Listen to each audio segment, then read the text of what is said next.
तालियों से गौरी शंकर जी का भी स्वागत। भास्कर जी से भी निवेदन कि वो भी शाल उड़ाकर अपने इस मजबूत साथी का, सेना नायक का स्वागत करेंगे। आप जोरदार तालियों से स्वागत करें। और मैं प्रार्थना कर रहा हूं हमारे दिल्ली प्रदेश कांग्रेस कमेटी के अध्यक्ष माननीय श्री जयप्रकाश अग्रवाल जी आए और हमें संबोधित करें। आप जोरदार तालियों से माननीय श्री जयप्रकाश अग्रवाल जी का स्वागत।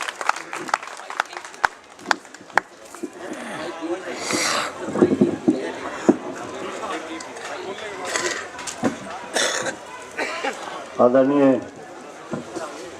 भास्कर साहब,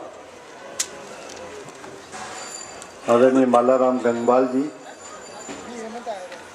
पवार साहब, मेरे प्रदेश कांग्रेस कमेटी के बहुत सारे सहयोगी जो रोज हमारे साथ इस यात्रा में शामिल होते हैं, जिसमें से कुछ लोग अभी बोले और बहुत सारे हमारे साथी। हर बार हम कोशिश करते हैं कि हर एक को मौका मिले।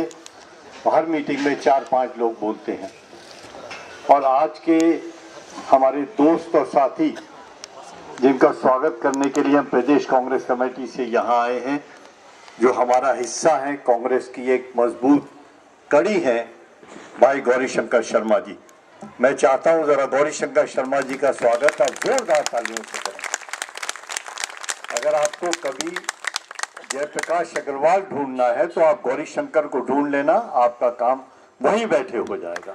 आप ये समझ लें कि सोनिया गांधी जी का जो इस कड़ी का सबसे मजबूत सिपाही है, जो पाया है जहां से कांग्रेस खड़ी होती है, वो गौरी शंकर शर्मा है। और मैं पिछले 20-25 साल से इनको जानता हूं। मैंने इनके साथ बहुत सारे संघर्ष के समय में काम किया है। एक बहुत ही नेक दिल और बढ़िया इंसान है, कट्टर कांग्रेसी है और काम करने वाले हैं। और वही जज्बे से मैं आपके लिए भी कहना चाहता हूं आपको।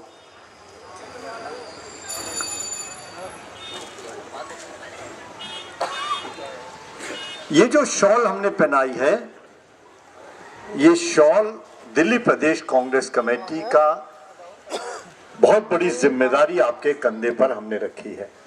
आपको यहाँ से कांग्रेस चलानी है। यही दफ्तर ब्लॉक कांग्रेस कमेटी का है, यही दफ्तर जिला कांग्रेस कमेटी का है, यही दफ्तर प्रदेश कांग्रेस कमेटी का है और यही दफ्तर ऑल इंडिया कांग्रेस कमेटी का है। इससे बड़ी जिम्मेदारी नहीं हो सकती। हम जो करते हैं वो दुनिया देखती है। मैं करता हूं, मैं इसलिए नहीं करता कि जयप्रकाश अग्रवाल को कोई फायदा होने वाला है। मैं इसलिए करता हूं कि जो जिम्मेदारी मेरे कंधे पर रखी गई है, अगर मेरे घर पर कोई आता है तो मेरा व्यवहार कैसा होना चाहिए, उससे वो आदमी कांग्रेस से जुड़ेगा या नहीं जुड़ेगा। अगर मैं उनको धक्का दे दूंगा, अगर मैं उनसे बदतमीजी से बात करूंगा, अगर मैं अपने दरवाजे बंद कर दूंगा, तो माफ करना, वो दोबारा ना तो मेरे पास आएगा, ना वो कभी कांग्रेस का नाम लेगा। और जो काम मैं करता हूं वो काम आपको करना है। कोई मेहनत नहीं है इसमें कहीं पैसे की जरूरत नहीं है, इसमें कहीं पसीना निकालने की जरूरत नहीं है। सिर्फ अच्छे लफ्जों की जरूरत है, तहजीब की जरूरत है। थोड़ा सा बदलाव हमें कहीं के कहीं ले जाता है। लोग कहते थे कांग्रेस में लोग आराम तलब है, एयर कंडीशन कमरों से काम करते हैं। माफ करना, मुझे भी 4-4.5 साल हो गए। मैंने तो एक भी कांग्रेसी को एयर कंडीशन कमरे से काम करते हुए नहीं देखा। अगर कोई व्यक्ति 45 डिग्री टेम्परेचर में, जब हम मालाराम गंगवाल के यहाँ पैदल यात्रा कर रहे थे, 45 डिग्री टेम्परेचर में हाथ में झंडा लेकर कांग्रेस के कार्यकर्ता और नेता अगर सड़क पे निकल सकते हैं, तो माफ करना, हम किसी भी चुनौती का सामना करने के लिए हमेशा तत्पर है। हम कमजोर नहीं है। और वही मजबूती मैं आपको देने आया हूं। जो काम मैं करता हूं, मैं आपके पास आ गया। आप अपने जो आपका बूथ लेवल का इंचार्ज है, आप 2 इंचार्ज रोज के चुन ले, रोज उनके पास जाए। 2 के यहाँ आज चले गए, 2 के यहाँ कल चले गए, 2 के यहाँ परसों चले गए। जो सम्मान आपने मुझे दिया है, वो सम्मान आपको वो देंगे। तो अपने आप कांग्रेस जिंदा हो गई। हमें किसी की तरफ देखने की जरूरत नहीं है। मैं आपके पास आया, आपका दिल चौड़ा हो गया, आप और ताकत से काम करेंगे। आप अपने यूनिट अध्यक्ष के पास चले जाएंगे, वही ताकत उसको मिल जाएगी, वो और तेजी से काम करेगा और मजबूती से काम करेगा, हमारी कांग्रेस अपने आप खड़ी हो जाएगी। तो आज वक्त है, नारों का जमाना नहीं है। दुनिया देखना चाहती है कि हम क्या करना चाहते हैं, हमारी दिशा क्या है, हमारी सोच क्या है, कहां से सीखे हम। ये भावना से चलती है पार्टी। हमको पैसा नहीं देते, मुझे ऑस्कर साहब को तनख्वाह नहीं देते प्रदेश कांग्रेस कमेटी में, मैं को तनख्वाह नहीं देता अपने ब्लॉक कांग्रेस कमेटी के प्रेसिडेंट को, ये नीचे किसी को तनख्वाह नहीं देते। ये सिर्फ भावना से चलती है पार्टी। महात्मा गांधी ने देश को आजादी दिलाई, कैसे दिलाई? एक धोती और एक लाठी, और लाखों करोड़ों इंसानों को गोलियों और तोपों के मुकाबले खड़ा कर दिया कि गोलियां खाओ, मर जाओ, लेकिन देश की आजादी के लिए आप तत्पर रहो और झंडा बुलंद करो। तो को तनख्वाह दी थी महात्मा गांधी ने किसी को? एक भावना पैदा कर दी कि हमारा देश है, इसे आजाद कराना है। वही भावना मैं पैदा करना चाहता हूं कि हम सोनिया गांधी के सिपाही हैं और हम दिल्ली में कांग्रेस का झंडा बुलंद रखेंगे और कोई हमें गिरा नहीं कर सकता और कोई हमें छोटा नहीं कर सकता। हमको चोर हैं, हमको डाकू हैं, हमको लुटेरे हैं, हमको पैसा खाते हैं किसी से, तो हम डरेंगे क्यों? हमारा क्या इतिहास कमजोर है? क्या हमारे नेताओं ने जो रास्ता चुना वो रास्ता अच्छा नहीं था? आजादी से पहले जिन लोगों ने झंडा बुलंद करा और कांग्रेस का झंडा ऊपर उठाया, आजादी के बाद हम औरों से बहुत अच्छे हैं। उनके पास दिशा नहीं है, उनके पास नेता भी नहीं है, उनके पास इतिहास भी नहीं है, और हमारे पास वो सारी चीजें हैं। 100 साल से ऊपर का इतिहास किसी पार्टी का नहीं है। शायद पूरी दुनिया में एक आध कोई पार्टी होगी जिसका इतना लंबा इतिहास होगा। किससे चली ये पार्टी? हमारे जो अग्रिम नेता थे, जिन्होंने रास्ता तय करते चले गए, सही मंजिल की तरफ चलते चले गए, उन्होंने ये विरासत हमें दी है और वो झंडा लेकर हम चल रहे हैं। इसीलिए हम कहते हैं हम औरों से बहुत अच्छे हैं। वो झूठी बात कहते हैं, वो गुमराह करते हैं, उनके पास दिशा नहीं है और उनके पास नेताओं का इतिहास भी नहीं है। माफ करना, हर नेता उनका अपने आप को सबसे बड़ा समझता है और दूसरा आदमी उसके पैर घसीटता है। हमारे यहां ऐसा नहीं है। हमारे यहां इतिहास गवाह है, अगर देश को खून की जरूरत पड़ी आजादी से पहले तो भी कांग्रेसियों ने खून दिया, और आजादी के बाद भी अगर खून की जरूरत पड़ी तो हमारे नेताओं ने इस देश में, इस मिट्टी में खून बहाया। उनके पास इंदिरा गांधी का इतिहास नहीं है जिसे जान दे दी इस देश के लिए। उनके पास राजीव गांधी का इतिहास नहीं है ऐसे नेता जिन्होंने जान दे दी इस देश के लिए। खून देने वालों में और खून लेने वालों में बुनियादी फर्क होता है। जो आदमी मकान की तामीर करता है वो हर वक्त कोशिश करता है मेरे मकान पे कोई पत्थर ना मारे, मेरा मकान सुरक्षित है।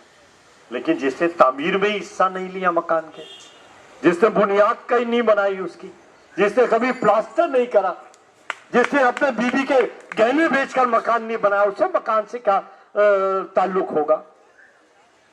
वो क्यों सोचेगा? वो तो सोचेगा चाहे इसकी वो दीवार टूट जाए, चाहे छत टूट जाए, चाहे कमरे का शीशा टूट जाए, मुझे कब्जा मिल जाए इसका। ये कांग्रेस में और बाकी पार्टियों में फर्क है। हम इस मकान को सुरक्षित रखना चाहते हैं। वो हमारे पर बहुत सारे आक्षेप लगाते हैं, लेकिन अपनी गिरबान में मुंह गेर कर देख लें कौन है नेता। माफ करना, इतने लोग आप भी बैठे हैं, उनके बहुत सारे पोस्टर और बैनर लगते हैं दिल्ली की सड़कों पे। हम अगर कोई भी काम करते हैं तो सबसे पहले अपने अध्यक्ष का फोटो देते हैं। हमारे लिए उससे मान्य सोनिया गांधी से बड़ा हमारे लिए कोई नहीं है। किसी का पोस्टर छोटे से छोटे का देख लेना, अगर गौरी शंकर भी निकालेगा तो सबसे पहले वो सोनिया गांधी का फोटो देते हैं। और भारतीय जनता पार्टी वाले, आप जरा किसी पोस्टर पे उनके नजर घेर देना, 4 पहले बड़े आदमियों के और 5वें नंबर पे उनके अध्यक्ष का फोटो होता है। तो जब आप अपने अध्यक्ष की इज्जत नहीं कर सकते, जिनको दिशा का ही नहीं मालूम हमें क्या करना है, जब आप उसके पीछे चलने को तैयार नहीं है, तो माफ करना, देश की गद्दी पर बैठकर देश को कहां ले जाएंगे ये तो भगवान ही मालिक है। हमें मालूम है भूख क्या होती है, हमें मालूम है गरीबी क्या होती है। ये जो लोग लड़ रहे हैं क्या है, राहुल गांधी, कोई भी इस विषय पे कहीं भी चर्चा की जा सकती है। सिर्फ एक राजनीतिक परिवार का बेटा नहीं है वो। बहुत बातें बनाते हैं, पारिवारिक वो चल रही है, सियासत चल रही है, और पहले वो फिर वो और फिर राहुल गांधी। अगर मोतीलाल नेहरू से ले लें आज तक, तो भी इतिहास गिनाया जा सकता है। लेकिन मैं बहुत दूर ना जाकर मैं सिर्फ राहुल गांधी तक अपनी बात को सीमित करता हूं। और भी तो हिंदुस्तान में कितने सियासी परिवारों के बेटे सियासत में हैं। मुझे एक का नाम बता दो जिस आदमी ने इतनी गर्मी के अंदर पैदल गांव में यात्रा की हो। एक आदमी का नाम बता दो, एक बेटे का नाम बता दो। आप मुझे एक बेटे का नाम बता दो जिसने किसी गरीब की झुग्गी में जाकर रात बिताई हो या गरीब आदमी के साथ खाना खाया हो। अगर हमें भूख का और परेशानी का एहसास होगा तभी हम उसका हल ढूंढ सकते हैं और अपने आप को उसके साथ जोड़ सकते हैं। कांग्रेस अमीरों की पार्टी नहीं है, कांग्रेस गरीबों की पार्टी है, कमजोर की पार्टी है। कभी आपने ऑस्कर साहब को नहीं देखा? ये अपने दफ्तर में कैसे काम करते हैं, कई बार हमें भी झुंझलाहट होती है। गरीब से गरीब आदमी परेशान, रात को 11 बज जाए 12 बज जाए, ऑस्कर साहब झिक करता रहता है। वो आदमी एक अच्छा ये करा ले, अच्छा ये कर देता हूं, अच्छा चिट्ठी लिख देता हूं, अच्छा फोन कर देता हूं। मुझे बताओ तो सही, इनमें से कोई आदमी जिसके देश में, जिसके दिल में देश के लिए प्रेम हो, सिर्फ गद्दी पर बैठने के लिए सारे हथकंडे अपनाने के लिए तैयार रहते हैं। हम कदम उठाते हैं तो कदम मजबूत होते हैं। अच्छा, हमने जो नेता लिए, हमारी पार्टी में जो नेता है, हम मजबूती के साथ उनके पीछे खड़े रहे। अब इनका इतिहास देख लो, जब भी कभी बदलाव का समय आया इन्होंने अपनी पार्टी का झंडा तक बंद कर दिया। पहले कौन आया? मोरारजी देसाई, सारे उसके पीछे लग गए ताकि हम मंत्री बन जाए, हमें ताकत मिल जाए। उसके बाद वीपी सिंह आए, फिर उसके पीछे लग गए पार्टी खत्म करके। चलो वीपी सिंह हमारे नेता। अब एक और बाबा आए हैं, उन बाबा के पीछे लगे हुए हैं सारी पार्टी। बाबा हमारे हैं, बाबा अच्छी बात कर रहे हैं, तो इसका मतलब है बाबा अच्छी बात कर रहे हैं, वो सोच तुम्हारी नहीं रही कभी भी। तुम्हारे यहाँ कोई नेता ऐसा नहीं है जो उस बाबा का मुकाबला कर सकता हो, वो सोच रखता हो। हम तो रखते हैं, इसीलिए हम मुकाबला कर रहे हैं। हम थोड़ी डरते हैं किसी से। एक आदमी बताएगा जो विद्रोह हो रहा है मिडिल ईस्ट में, आप भी पढ़ते हैं, आप सब लोग